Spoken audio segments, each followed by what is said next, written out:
أنا محمد عبد الله حسين من مدينة دمشق، أقيم في ماردين. أريد أن أقرأ لكم بعض المقتطفات من رواية السجين.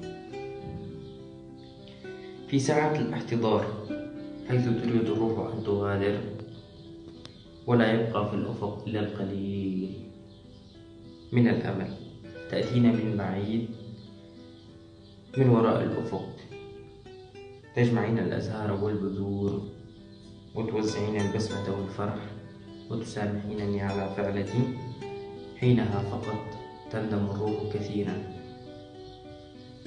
وتشفق علي وترجع عن قرارها لتسكن جسدي المرهق، فأحس بحلاوة الدنيا عندما تتبارك عيناي بلقائك وتدرك الروح أنها كانت مخطئة.